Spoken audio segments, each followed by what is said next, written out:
Bismillahirrahmanirrahim. Assalamualaikum warahmatullahi wabarakatuh. Saudara-saudara para mahasiswa ya, Fakultas Teknik Sipil ya, Universitas Wilaluda Indramayu untuk semester 2 dan semester 8 ya, yang Bapak banggakan. Untuk mata kuliah kewarganegaraan yang dipercayakan kepada Bapak sebagai pengajarnya ya. Dan kesempatan ini Bapak menyampaikan melalui media YouTube ya. Mudah-mudahan tidak mengurangi arti ya untuk proses belajar mengajar kita. Yang penting saudara bisa pelajari ya, bisa simak dengan baik ya apa yang Bapak sampaikan. Catat yang penting-pentingnya sehingga kelak nanti kalau ada pertanyaan-pertanyaan soal-soal di dalam UTS ataupun UAS, saudara ada kemudahan untuk menjawabnya dan insya Allah mudah-mudahan nilainya baik ya. Nilainya bagus-bagus gitulah ya. Oke ya. Untuk matkul kewarganegaraan ini ada baiknya Bapak membahas lebih dulu ya tentang filsafat Pancasilanya ya. Kenapa demikian? Ya, karena untuk mempelajari ya dan memahami mata kuliah kewarganegaraan ya, maka hemat Bapak perlu lebih dulu kita memahami filsafat Pancasilanya. Sebab dengan menyampaikan Pancasila melalui pendidikan kewarganegaraan itu mendidik ya. Mendidik agar warga negara itu tahu akan local wisdom ya. Tahu akan pengalaman, tahu akan sejarah, tahu akan sistem kenegaraan, sadar ya, apa yang ada di dalam negara, tahu akan hak dan kewajiban sebagai warga negara. Nah, sehingga nanti kita tidak kehilangan jati diri sebagai suatu bangsa dan bukan melalui suatu demokrasi. Hubungan antara filsafat Pancasila dan pendidikan kewarganegaraan itu adalah bahwa filsafat Pancasila itu merupakan suatu landasan dasar ya, bagi pendidikan kewarganegaraan.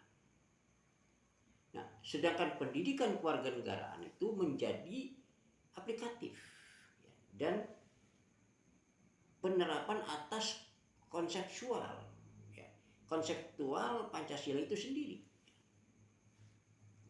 Jadi intisarinya dari kewarganegaraan adalah nilai yang ada di dalam Pancasila itu sendiri.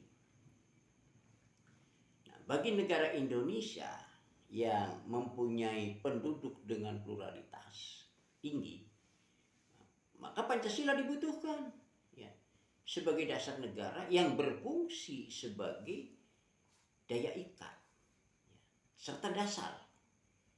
Dasar apa? Dasar pemersatu bangsa dan negara. Ya. Nah, Bapak tadi katakan satu lokal wisdom. Ya. Itu bisa dikatakan juga sebagai kearifan lokal. Ya. Yang merupakan salah satu pedoman hidup ya, bermasyarakat. Walaupun sering mengalami perubahan dan perkembangan. Tetapi nilai-nilai yang terkandung di dalam satu kearifan lokal tadi tidak mengalami perubahan ya, jadi sebagai warisan lah yang ditinggalkan oleh leluhur, maka harus tetap dilestarikan gitu ya. Oke. Kemudian bila kita bicara tentang filsafat ya, maka ada dua hal yang harus kita perhatikan ya. Yaitu pertama, filsafat itu sebagai satu metode, dan juga yang kedua, filsafat itu sebagai suatu pandangan. Nah, keduanya memang sangat-sangat berguna untuk apa? Untuk memahami Pancasila. Di sisi lain, ya, kesatuan sila-sila Pancasila pada hakikatnya ya bukan hanya merupakan kesatuan yang bersifat format ya, logis saja, tetapi juga meliputi kesatuan dasar yang ontologis, ya, dasar etimologis, dan dasar aksiologisnya dari sila-sila Pancasila. Filsafat Pancasila itu adalah refleksi kritis dan rasional ya, tentang Pancasila sebagai dasar negara dan kenyataan budaya bangsa ya, dengan tujuan untuk